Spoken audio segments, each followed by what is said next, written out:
Hey, this is Andrew with Mammalian.bike. This is just going to be a quick walkthrough of how I wax a chain or re-wax a chain.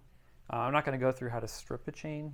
There should be enough information out there around how to do that. If somebody's curious, I can either point you to a video, or the next time I have to strip a chain, I can walk through that process. So we either have a completely stripped chain, or we have chains that have been waxed and we're just re-waxing them. I have two chains over here, and I'm just going to re-wax both of them. This is a Dura-Ace chain, not that it really matters. This is out from my Valinsky gravel bike. I've been really aggressive about waxing this chain because it's on a gravel bike and because Dura-Ace chains don't have the best reliability story. This is just a KMC chain. It's been on the tarmac for a long time. I re-wax this guy maybe every 500 miles or so.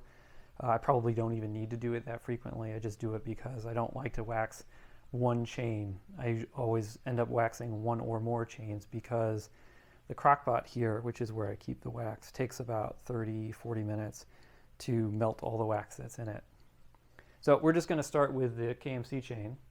On one side here, I have the quick links, and then I have the chain doubled over on one hook, and then on the other hook I have just the chain doubled over. So basically I have a doubled over chain on two hooks. And now this is where it's a little bit different from what other people suggest, and where I think they just use way too much wax and take too much wax out of their waxing pot. So what I do is kind of drop this in, and it takes a little while. I'm going to pull it out right away. You can see here that it just kind of picks up a lot of wax because the chain is colder than the wax. So what you want to do is let the wax totally warm up the chain. And we can see here there's bubbles coming out of the chain. And that's what we want. Basically want to get all the air out from between the rollers and the links and everything, so that we get the chain completely saturated with wax. And as those bubbles kind of stop coming up, that's when you start agitating the chain with these two. These are just bent, these are just bent electrical wires. You can use a coat hanger. It's probably better to use a coat hanger because these aren't very strong. But it doesn't take very much. It's not going to, they work fine. So basically, I'm just agitating it to get all of the air out, fully saturate the chain. Make sure no bubbles are coming up. Do it again and again and again. And then what I want to do is I roll the chain through the wax so that every roller gets moved.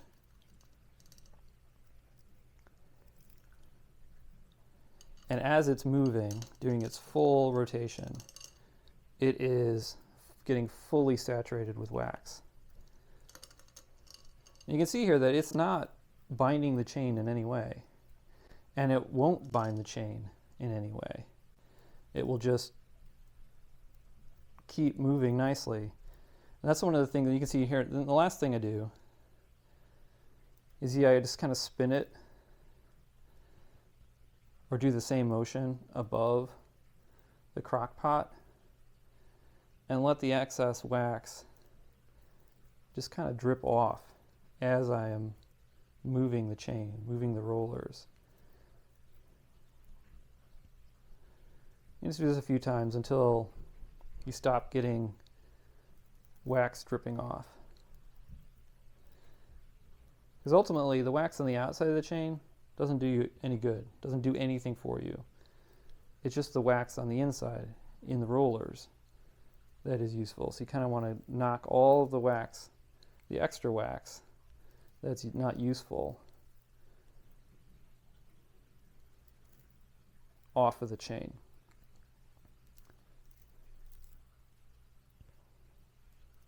All right, so that's probably good. Now what I'm going to do is unhook the chain from one side lower it down, and then you grab a towel or something, and then just kind of wipe it before it gets too cold. You can see that I'm just kind of getting the excess wax off the outside of the chain here. Because again, the outside doesn't matter at all. And if you don't take this off, it's going to end up on your bike or on the ground. Just like, you know, chain lube. You kind of want to get all the outside plates pretty much clean. And so that's pretty much it. And now it's just time to let it cool down and let the wax set in the rollers. Shouldn't take very long, maybe 5 or 10 minutes. And then you can go put it back on the bike. Now I'm going to do exactly the same with this other chain. Now obviously it's going to be exactly the same, so you'll don't have to watch that. But that's all there is to it. Hopefully that was useful. If it was, go ahead and like the video and subscribe to the channel. If you have any questions or comments, let me know, and I will get back to you as soon as I can. Thanks.